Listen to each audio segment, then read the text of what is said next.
dangerous dosage of estrogen and progesterone every day. I grew up in a medicine cabinet, so I was a paramedic. I worked in emergency rooms and ambulances for a long time. And at first I thought that, for example, home birth was almost entirely for pre-Australian vegan hippies. And then I realized that other people have home birth too.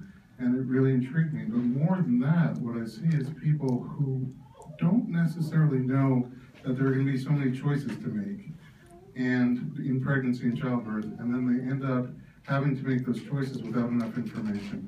And childbirth has changed a lot in the past. Let's say, go back to pre-1900, you pretty much had your baby at home with your family and the women of your village supporting you. And then all of a sudden, between 1900 and 1940, somehow we went from 98% home birth to 98% hospital birth. And it's a whole different environment. It's a whole different way of looking at birth and treating birth. And and men were never really that involved, as far as I can tell. And then all of a sudden, in 1970, they said to the men, "Hey, you come in and you're going to be the coach." And we're like, "Wow," So now there's all these emerging professions like doulas, which were always there, but they were on your property in your village, and childbirth educators, lactation consultants, and it's really nice to have them to help navigate, on top of all the other things that they do, navigate the choices that we have today.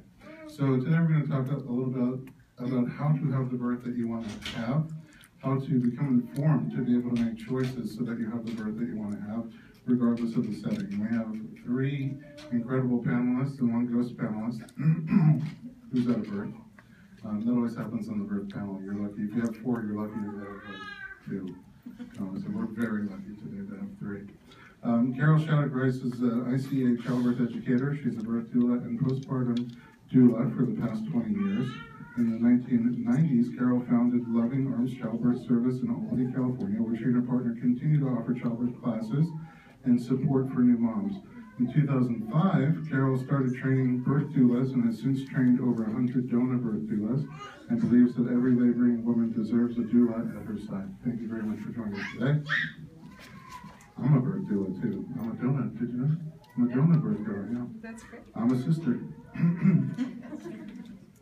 Tabitha Ames, following the birth of her first daughter in 2008, Tabitha found her calling to work in the birth field and left molecular biology behind. In 2009, Tabitha founded Luminary Birth Services. She currently teaches childbirth prep, newborn care, breastfeeding classes, and Kappa childbirth educator trainings. She also co-facilitates a breastfeeding support group and serves as the vice president on the board of directors for Birthways in Berkeley. Tabitha is now a mom to 2 daughters and just welcomed a son in October. Welcome to the panel, Tabitha.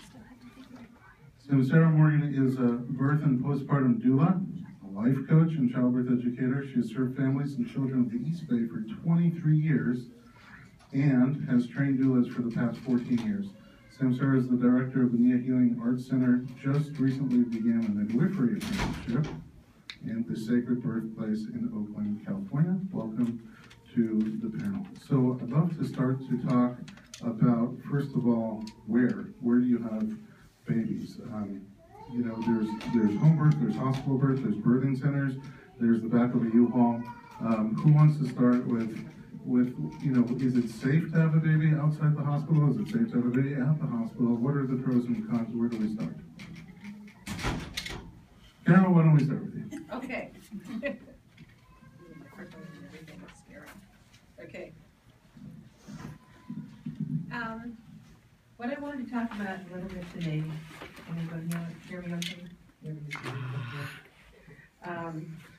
Is how to minimize having a C-section in a hospital.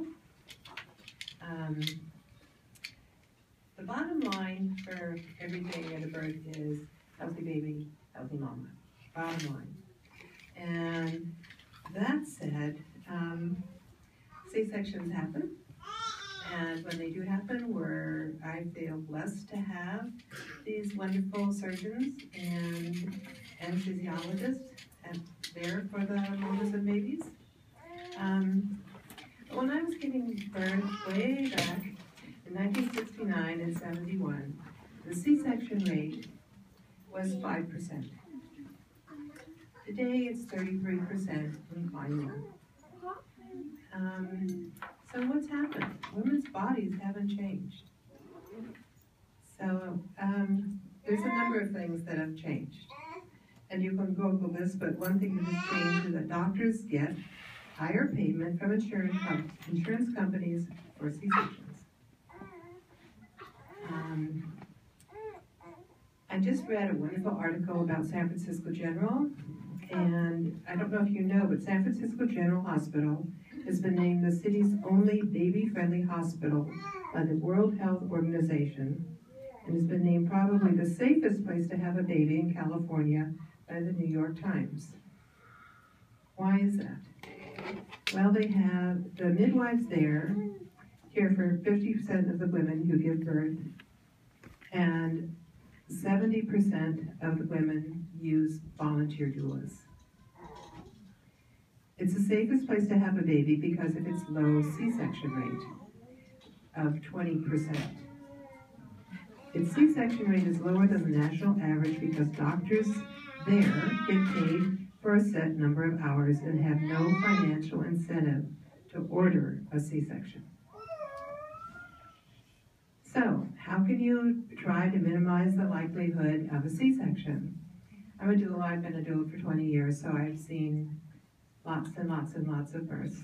And I've seen C-sections that were really needed, and I've seen C-sections that I felt, as a doula, were unnecessary. So, the first thing to do is take a very good childbirth class. And you might consider not taking a childbirth class at the hospital where you're giving birth. That's separate. Get really well informed, and don't be afraid to ask questions. Ask questions. Okay, and last but not least, hire a doula. What does a doula do? A doula is a trained non-medical woman who is there to support the birthing mom and her partner through labor and delivery. Your doula is available 2 weeks before and 2 weeks after the birth. So doulas are on alert for you and your birth for 24/7 for a month. So they're there for you during your labor and all the way through your delivery and into postpartum, and then they'll do a follow-up visit. Make sure things are going well for mom, see how breastfeeding is going, and check in with you. At my childbirth classes, sometimes I'm surprised to discover that some of the people haven't hired a doula, and a lot of times they have a midwife, so they don't think they need a doula. And midwives, especially hospital midwives, are going to be there, but they might have 2 or 3 other clients at the same time that you're birthing. They can't possibly be there for you, and they're only there during the birthing time. But they can't be sitting in the room with you, helping you get in and out of the shower, giving you a massage, walking you down the hall, giving you encouragement the whole time. That's not their job. Their job is the safe delivery of the baby and take care of mama. The way you've made it sound, I wanted to do that. Me too. I sometimes think they should be one for the mom and one for the dad. Right. I support dad too. Actually, that's true, and I'm glad you said that, because we take a lot of good care of dads too. I've had a 6'4" daddy fall in my arms sobbing outside the door, and saying, really, is she okay? Are you sure she's okay? And all I have to do is say, this is normal. The sounds she's making are normal sounds of labor, and she's doing a great job. And then he can go back in the room and be the rock for her again. Because, he wants to come to her rescue, but you can't rescue a woman in labor. It's a perfectly natural process that happens that women go through. And so we're there for the mama and the partner. Sure. Tabitha, after you had your baby in 2008, your first, your career took a big shift. Obviously, that experience had a big impact on your life. Can you share a little bit more about that and what made you jump into this career after that experience? Right. So before being a childbirth educator and doula, I was working in a molecular biology lab, and it was great. I didn't talk to anyone. I was all at my little station and played with my solutions and my organisms and my yeast and did numbers and just got to kind of be in my own little lab world. But after going through the experience of being pregnant and taking my childbirth education class for myself, for my own preparation, and being a researcher and having to really know everything. I consumed all of this information, and after having my daughter, I thought, well, now what? I know this stuff. I know how to prepare for birth. I know how to get support during labor, and if I forget this, or if I just move on, then it's going to be lost. So I really wanted to be able to share that with other families. I wanted to be able to give them the information that they either didn't know where to look for to obtain this information, or they didn't have enough time to parse it out, or they were just in a world of confusion, as sometimes this can be. So it brought me a lot of joy to be able to see anxious parents come in to my class and then leave with smiles and the light bulb going off and the confidence shooting way up, and knowing that no matter where they are choosing to birth, that they are prepared to make the choices that are right for them and to have a very empowered and educated birth experience.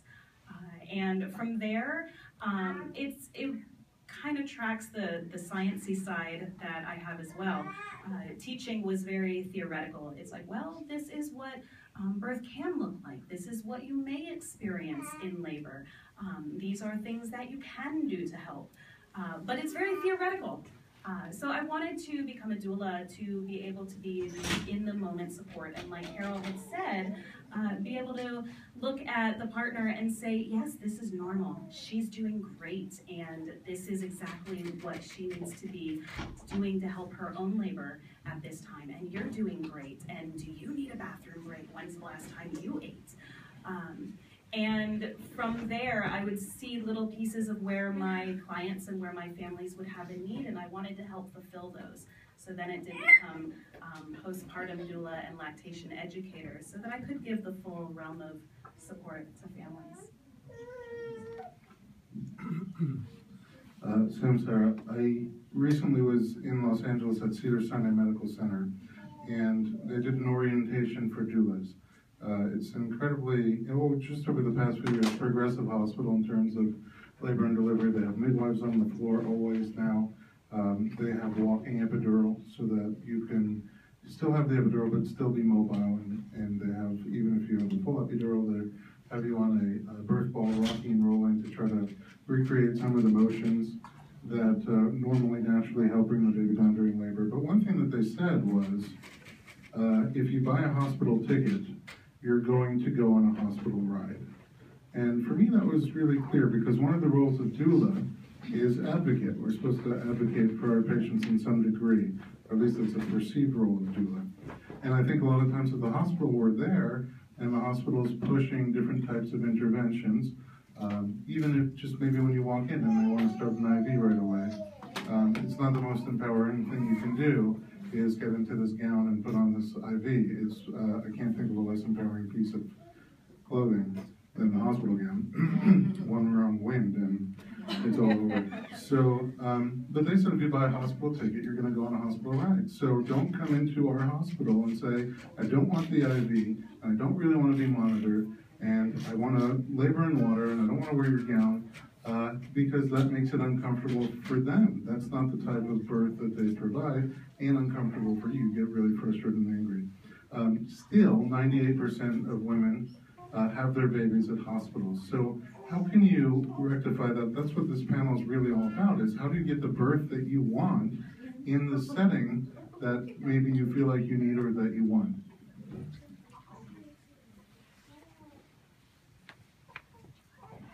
Well, I really appreciate everything you just said. It's very true. I say to clients and potential clients all the time. Like, you don't go into a steakhouse and complain that there are no vegan selections for you to have. So if you're wanting a natural birth, it would be best to focus on the most natural setting that you can create in our unnatural existences now, because we kind of live quite a bit away from our original design, and some of that is good stuff, and some of that is problematic, especially where birth is concerned. Birth is one of those things that really, in my experience of being a birth worker, which this year I'll celebrate 36 years of being a doula and a birth worker, it works. It's a beautiful system for a healthy, well-fed, well-loved woman with shelter and running water and, access to all these basic things, a good supermarket full of fruits and vegetables for her to chow down on, and healthy meats. She's going to go into labor, and it's going to be a beautiful event with tears and photo taking and plans for college in the future, So if you're wanting that kind of experience, I sit here also as an apprentice midwife to say, seek out a home birth midwife, so that you have a situation where you're not playing beat the clock, you're not playing hospital protocols, you're not having to worry about the nurse who's been a nurse for 50 years and, wishes for the days when everybody would just come in and get their epidural. There are wonderful nurses, and then there are the nurses who want everybody hooked up because they've got a lot of paperwork to do, and they just don't have the time. They're monitoring several women at the same time. This is the McDonaldization of the birth process. Now, the main reason that I hear that clients don't seek a home birth, the main reason is that they're afraid. That we've been taught over 100 years that birth is this horrible, horrible, scary thing. And the hospital is a safe place. And we have to seek that safety in order to have our babies in a safe way. And the doctors almost assure us, if you come to the hospital, that it's going to be this safe experience for you. And statistically in the country, unfortunately, that's really just not the truth. Our infant and maternal mortality in this country is pretty awful. And we could do the homework on that. We're talking about a C-section rate of 20% as being low. I mean, a home birth midwife C-section percent is about 3%. That's low. World Health Organization recommends a C-section rate for any country should never exceed 10%. Okay, in some of our hospitals here, especially here in the Bay Area, we have 30%, 40% C-section rates in our hospitals. So, I think that's really an important thing. There's a lot of cultural work that has to be done around that. Women really empowering themselves to not be afraid of their bodies. We do have to we do have to be focused on actually being healthy, because even a middle class, upper class American lifestyle and diet is not healthy. So if we want to do this natural event, giving birth to our babies naturally, then we want to fight for non-GMO food. We want to fight for food that's not full of chemicals. We want to make, healthy lifestyle choices in who we mate with. Somebody who's going to be there for us, because a lot of what affects us in labor is psychological, emotional, spiritual. What traumas have we experienced in the past that make it hard for us to conceive, gestate, deliver our babies in that beautiful Zen place that you have to go to have a natural birth? Okay? When you're delivering a baby, when you're in labor, you go to a place in your brain that you've never experienced before if you're a first-time mom. And in this culture, we live in our left brain. And the left brain is completely useless when you're trying to have a baby. It's completely useless to you. So, where in your life have you given yourself that experience of transcendence? Where in your life, if you allow prayer, meditation, there's lots of different ways to do this, where you have surrendered yourself in full consciousness and in full power. Because that's the place that women need to go, healthy women need to go to have their babies. It's almost a tragedy, it is a tragedy that we only talk about this when we're already pregnant. And that's actually kind of a little late. I mean, it would be great if moms would be talking to their daughters about how amazing it is to be mothers, and how beautiful it was when you were born. Remembering the birth stories, having the beautiful birth stories. I think that's one of the things that women of my generation, I had my kids at the tail end of the natural childbirth boom. But I think we did not do a really good job of transmitting to our daughters how amazing those experiences were. Because the next generation of young women after us and then after them, there are studies that show these women are more frightened of birth than ever before. So we need to do a good job as mommies and aunties and doulas and positive birth workers to let women know that nature loves the pregnant woman, and the healthy, well-fed, well-loved pregnant woman might have a challenge, but her body is built to meet that challenge. And with her loving partner and family by her side, she can give birth well in a hospital or birth center or at home. I happen to feel personally from my experience that a home birth is the ideal place. And statistically, that's proven too. We look internationally, internationally, women don't see an OB unless they're sick. Even if women are having births in hospitals in Europe, they're having births with midwives. So the only time you see an OB, who was a trained surgeon, by the way, that's another thing. You go to a trained surgeon and say, "Don't cut me." This gets kind of, we think about it. So we want to have a situation, like certainly here in the Bay Area, where we're, 2 stones throws away from a hospital. If you're planning a home birth, if a need arises for you to have hospital intervention, and transport is a pretty easy deal. And most homes, the deal with the midwife is to spot problems before they happen. That is one of the chief beautiful skills of a midwife. There's many chief beautiful skills, but that's a very important one. If you're eating well, if you're, as I said earlier, well-loved, well-fed, stress-reduced, you're waiting for your body for your baby to mature to that place where the beautiful cycle of your going into labor will start. It will start. Women in comas have delivered vaginally, and probably really well, because they're not thinking, they're not in their brains at all. So the biggest thing that I would love to share with women is to be fearless about this and educated. And to follow the money. There is a cost, there is profit to be made from our fear, and there's so many ways that that's true in the culture that we live in. There are people making money. The more frightened we are, the more there's someone getting checks cashed to them. So trust your body, trust birth, and the blessings to you and your babies who are immeasurable. There's all these beautiful studies coming on. Neurologists are telling us how important it is for moms to give birth without medications if they don't need them, and how giving birth with your central nervous system cut off actually causes harm to moms and babies. Could be part of the reason why some moms have postpartum depression. I mean, there's so many things. So if I can give a gift to every pregnant lady here today, is the gift of courage, and the gift of knowing that you have a perfectly wonderful, beautiful body. There is nothing wrong with it.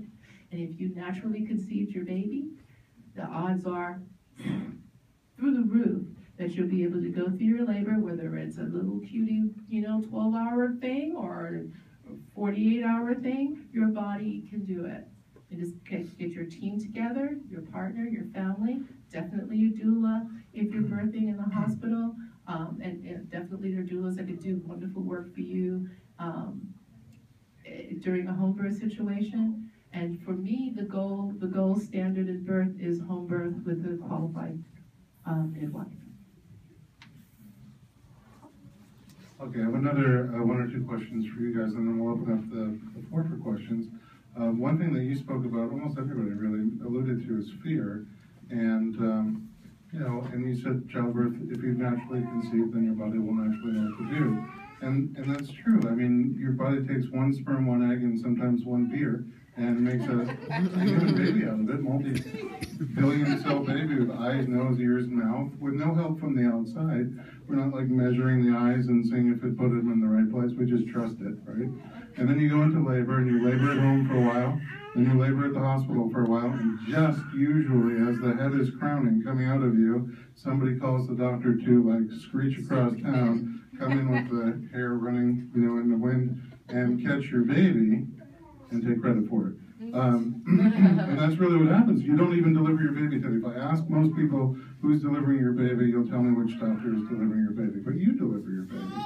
And that empowerment has shifted from you delivering your baby, having the confidence and strength to deliver your baby, to handing it over to somebody else. And literally, in some hospitals, 90% of women walk in and say, hey, paralyze me from the waist down and get this kid out of me. I don't want to be anything to do with it.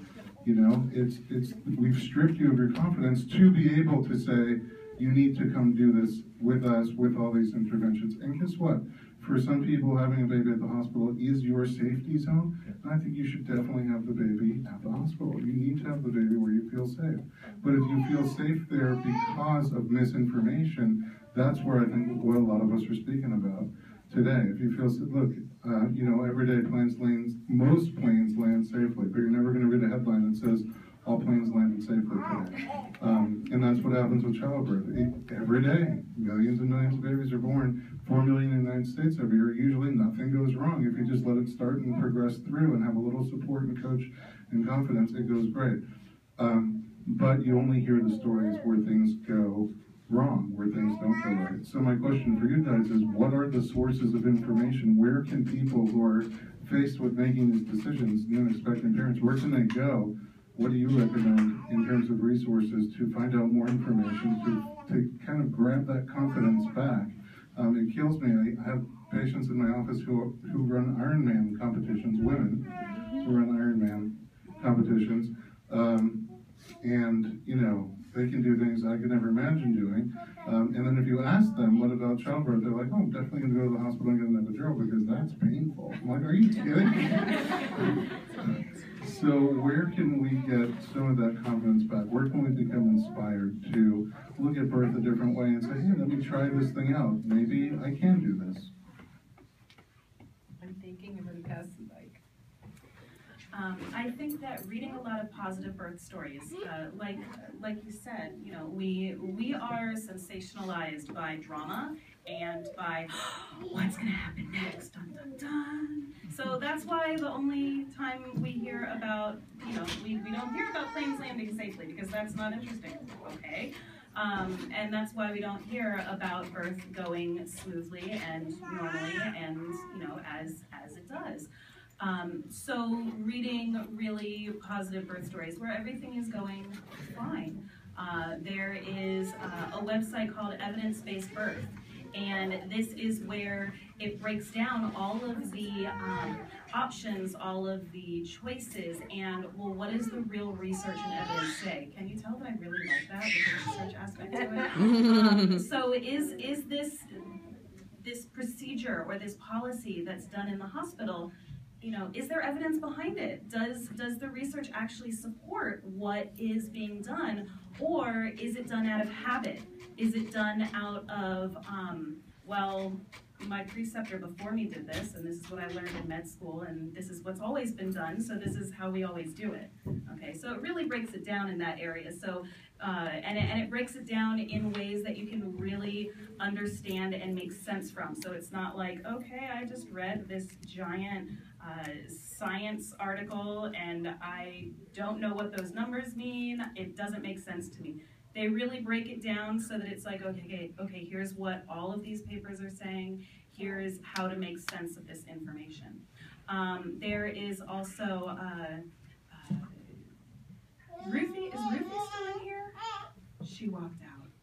Darn it. Now we can talk about her. Darn it. Oh, yeah. She is part of a really positive birth stories.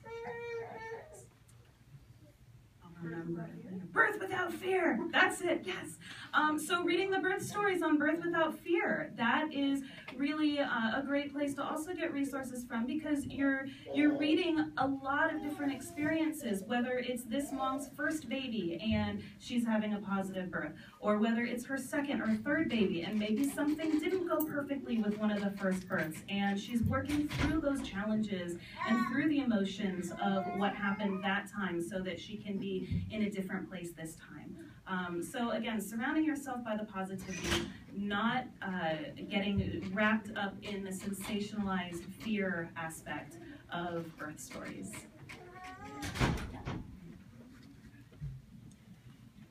So, along these lines, we are talking about doing whatever it is we need to do to release fear. I come at this from being a spiritual person. I'm a Catholic Christian, so I come at it from the mindset of, I have this column when I talk to my childbirth ed classes, like the God is not stupid column. And birth is one of those things that proves to me that God is really brilliant. God is not stupid. Like, why would God give us this event that is meant to procreate a species that is special to God and have it be so treacherous? Why would it be that way? And the more you look at birth, the more you see that it's actually not designed to be treacherous. It's designed to be really social. The way our babies are born, it's important. We've evolved that typically groups of women go off to deliver babies because it's kind of hard to get in there all by yourself. You need somebody who has a clear shot of what's happening as the baby comes out. So midwifery just evolved with humanity because we figured out, okay, that's just the way we should do this. It's very social, as we're very social tribal critters. And how do we get that information? Like books like, Spiritual Midwifery. Ina May Gaskin's amazing, beautiful classic book, and her books are very, very helpful because the reason why we have natural childbirth in this country is because of our wonderful hippie sisters who had babies in the backs of VW vans. God bless them, thank you. And they wrote all their stories down. So you can read those stories and say, oh my God, that baby was born on the floor in a teepee, and, the kid was a little dirty, but everybody lived. And every time I put a challenge out sometimes to some of my childbirth education families, I love my daddies. My daddies love to challenge me all the time and prove what I'm saying to them. They just make me smile. I'm a mother of 5 sons. I find that enchanting. And so I find me the story of the baby that was born in the back of the taxi cab and the baby died. Year after year after year after year. And there's always a dad who'll be, I'll find it. Like, why would he want to? But there's always a dad who'll say, how could he go look? No, there's always Smiley Joe cab driver holding the baby, or Smiley Joe fireman holding the baby. Mother's nowhere ever in the picture. Like the cab driver or the fireman did something, like earlier, like the mom delivered the baby. But, in a situation like that, like nobody wants to have a baby in the back of their car if they can avoid it. But if you are, I've heard really sad stories about poor mamas where the labor was really coming on and they fought so hard to hold the baby in that they caused harm to the baby. They squeezed the poor kiddo's noggin. So if this is a situation, this is like most of us are sitting here breathing without assistance. Most of us go to the bathroom without assistance. Us females, if we have a baby growing inside of us, we can deliver babies, but we have evolved to have assistance. We've evolved to have midwives that go with us. And who are the midwives in tribal communities? Our girlfriends, our sisters, our mothers, because those are the women who've done this. And they're the people who share the good news with us that you can survive it. So beautiful books like Ina May Gaskin's works, and another great book, just for folks who are a bit more left-brained, like Hansi Gore's book, Thinking Woman's Guide to a Better Birth, is an exemplary book. She's a researcher. She's not a birth worker at all. She lives here in the Bay Area. She's not a birth worker at all. She's just looked at how we do birth in this country, and she asked why. Why is it done this way? And her research is really, I found it comforting to see like a lot of the reasons that we do birth, how we do birth in this country have nothing to do with making things easier for mother or baby at all. It has to do with making things easier for the hospital staff. It has to do with this is just how we've always done it. Professor so-and-so taught it to me in medical school, and this is how I do it. So we get to decide, we get to make these decisions as people of whether we want our birth process to be this beautiful individual experience that I believe it was designed to be, or whether we want to have it fit this cookie-cutter situation. It's a choice we get to make wherever we give birth. And And I do want to echo too, that some women, for health reasons and other things, might need to be in the hospital, in which case you have your doula, and it doesn't mean you throw all of your choices away just because it's prudent for you to give birth in a hospital. Do your individual research and find out how much of nature you can bring into the birth room. Even a planned C-section, even a necessary planned C-section can be made a beautiful spiritual experience.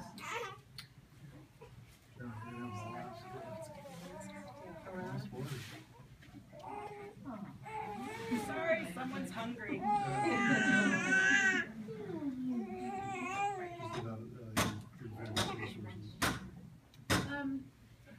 I was just thinking as I was hearing the other women talk that a good childbirth class is essential, and not a one-day workshop. Because I watched my parents come in and, they're trying to hide the terror. They've heard so many horror stories about birth. And I watch and we have an 8-week class, I watch the fear just go down and down and down. And one thing we're really proud of in our childbirth class is the fact that they form community of new parents, community of new babies. And they're meeting 10, 15 years later. They're still friends because your life changes drastically after you have a baby. And so a good childbirth class, and ask your friends, what did you think of the class? Would you recommend it? So that you can get some good information before, if you have a hospital birth, before you walk in to the hospital. And there are, wonderful classes out there, besides ours. We all teach them and many other wonderful people. Okay, before we wrap it up, I would say in about 5 minutes, another good source. Oh, Hootie's clapping already, my little guy. It's funny, before we drove up here, I had a client going into labor. She hasn't had her baby yet. And I got the phone call, and he's like, oh no. And I said, I said, I need to go talk to her. And he said, when I came back, he said, she dilating? And I was like, anyway, so, future doulas of America. There's another great source of information. There's a lot of films out. The Business of Being Born is a fantastic film. I don't know if you have other films that you love. But, we've been working on trying to create some more films that help start conversation and create discussion, and that show more positive images of birth than we're used to seeing. So one of them is one that I've been working on. It's called Trial of Labor, and it's coming out in April and March and April. It'll be just in time for VBAC Awareness Month. And in just a couple of minutes, the director who created that film, and standing in the back of the room, very unassumingly, will show clips of it and have a conversation about it. But before we do that, does anybody have 1 or 2 burning questions for this panel? Yes?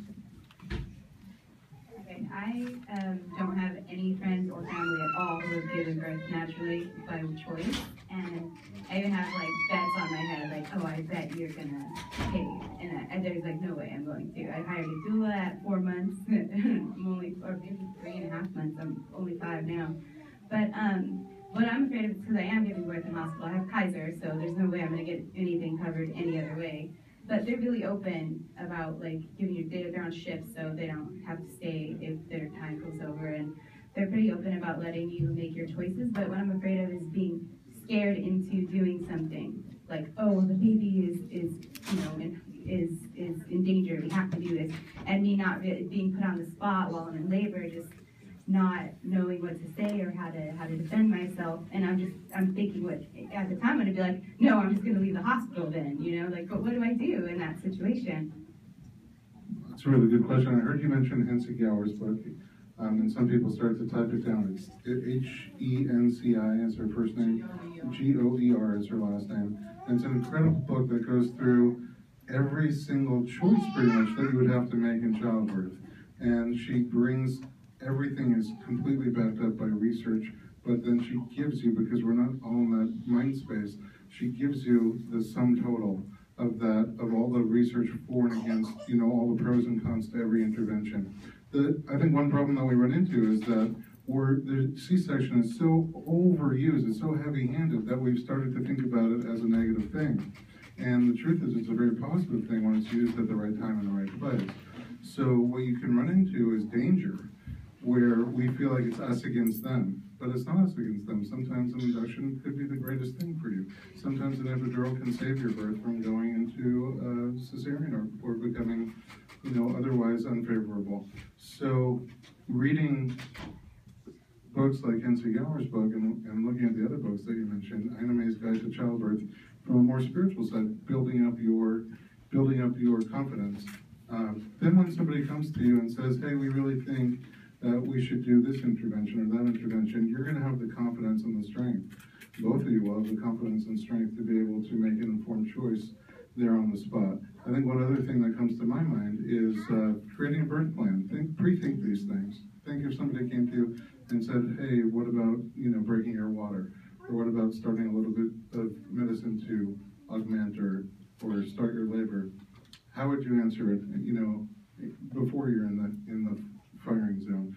And the title sponsor of today's event, Earth Mama Angel Baby, on their website, I believe they have an incredible, series of questions to answer to help you create a thorough, comprehensive birth plan. Even if it goes to C-section, it says, what kind of things can I do to make this C-section the best birth that I can have in this moment? Other questions, Other answers to that question. If I could just speak to that for a little bit. I think that one of the things that's so helpful about going to a home birth midwife is that practitioner has the most time to spend with her clients, usually her clients. They're actually wonderful male midwives too, but mostly here in the Bay Area we have female midwives. And one of the most important things is getting that these emergencies in childbirth, the drastic things happen less than 1% of births. And the majority of them can be prevented by things like lifestyle and exercise. Keep eating well, keeping the stress down, eating well, meaning no fat diets. I mean, you're getting all of your food groups and, you're eating 3 meals a day plus healthy snacks because you're a pregnant lady. And you're not worrying about, how much weight I'm going to gain. You're going to gain what your body and your baby needs, Those things, it's important to keep yourself out of what's considered the high-risk categories. Preeclampsia, gestational diabetes, those things. That then group B strep later on down the road. Group B strep happens to very often, not all the time, but the vast majority, tired, stressed out poor women who are not eating well.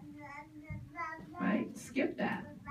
If you're walking into the hospital and you're not in any of their considered high-risk categories, then you're on that gravy train that I was talking about earlier, that your body, you walk into the hospital in real labor. You walk into the hospital in active labor. Your body's on the path to go ahead and deliver a baby, and if you have supportive nurses and a doula, they're going to let you do that. But if you walk in with all these things on your chart, all these problems and concerns, they're going to be, more fearful for you and more pushing interventions. So the most important thing for us to do is to be healthy women before we even conceive, and then stay healthy throughout pregnancy. We have to understand that pregnancy is a beautiful, beautiful event, and it's a natural stress on the body. Because your body now has to maintain yourself, you have to maintain this new little life growing inside of you. So, just having a bowl of penne and calling it a day as far as food is concerned is not going to cook it. And I've had clients, when I go visit clients as a doula and as an apprentice, I ask them to give me a 24-hour diet recall, and I have had clients say to me, oh, I had a bowl of cereal. When did you do it? Yesterday morning. I'm sitting with you at 4 o'clock in the afternoon. You're telling me you haven't eaten since yesterday morning, and you had a bowl of chicken pops then. Yes, Samsarah.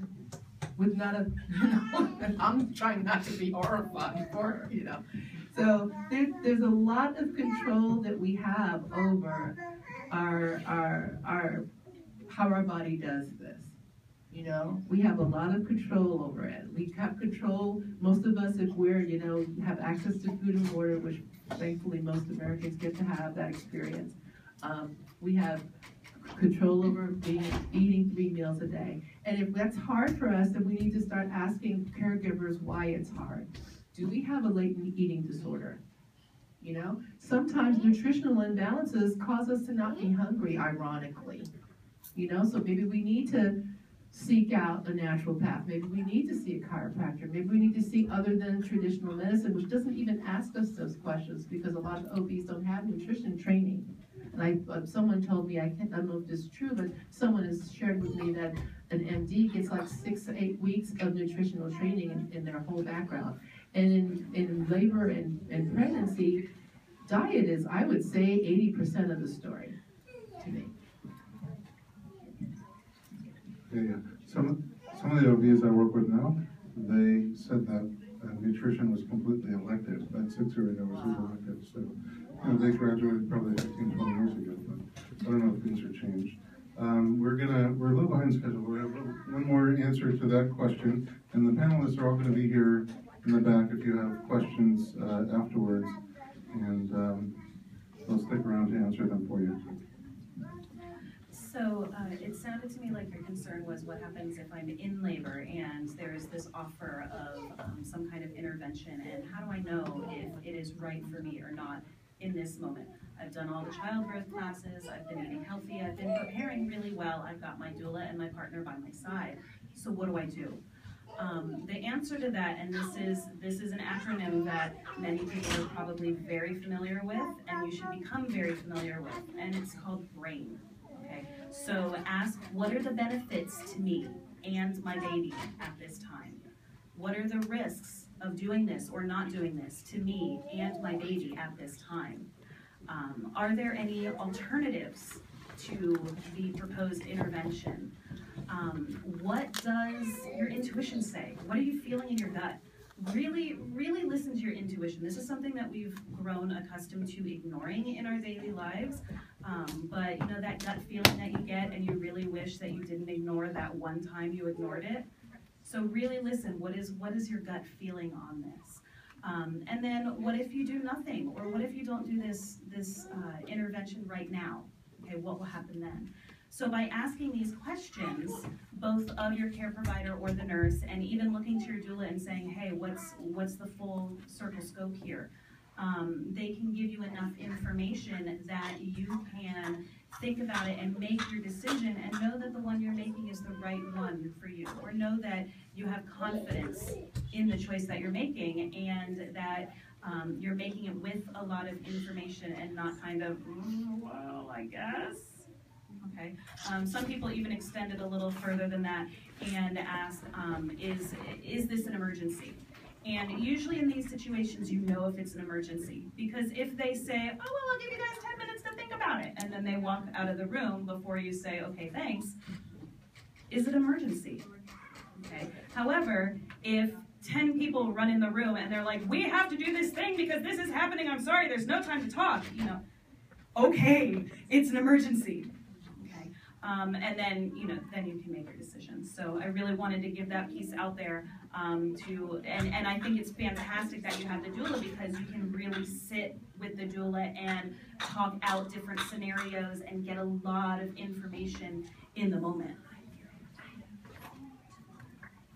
Okay, guys, we're down to the last 40 minutes of Boobie Palooza 2015. Thank you very much, panelists, for sharing your wisdom and expertise with the group, and thank you for coming to hear and share and learn and become informed. Like I said, the panelists will be here at the end in the back to answer any other questions you have. Thank you so much.